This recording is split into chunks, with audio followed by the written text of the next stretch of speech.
never-ending, non-repeating decimal, much like the number pi, but this one is e. And so it says, the history of mathematics is marked by the discovery of special numbers, such as counting numbers, zero, negative numbers, pi, and imaginary numbers. In this lesson, you'll study one of the most famous numbers of modern times. Like pi and I, the number e is denoted by a letter. The number is called the natural base e, or Euler number, or Euler. It's pronounced a variety of ways depending on where you're from, after its discoverer, Leonard Euler. Now, he was an old guy. He lived in the 1700s, as you can see. Now, for part 1 here, it says, what is e? E is an irrational number like pi. As n gets larger and larger, the expression 1 over n raised to the n gets closer and closer to 2.71828, which is the value of e.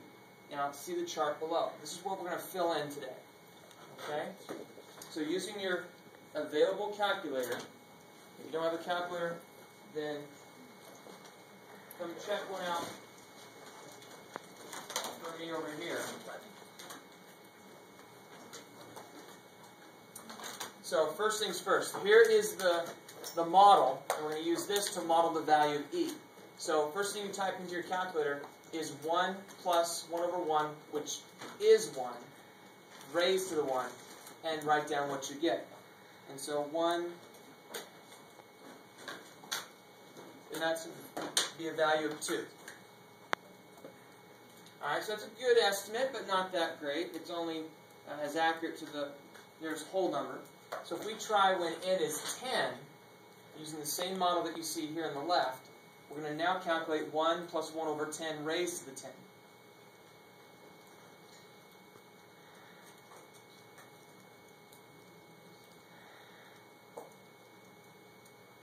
Now we're going to have a decimal that shows 2.5937.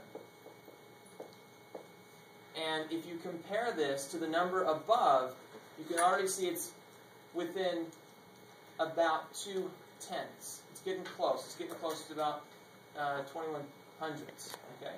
Now let's try it when n is 100 and see if it gets any more accurate. So left parenthesis 1 plus 1 divided by 100, right parenthesis raised to 100, and now we've got it as it matches the ones digit, it matches the tenths digit, and then it begins to deviate, and you're going to have 0.48.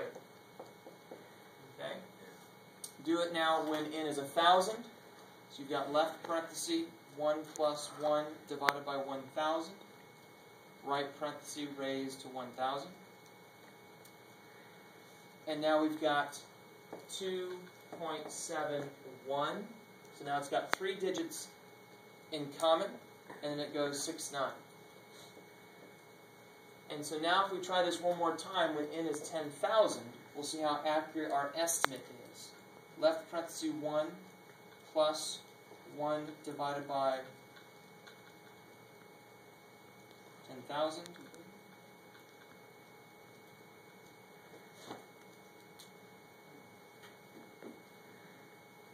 And I'm pausing so you guys can do this without my lead. Let's see if you can get it before I do.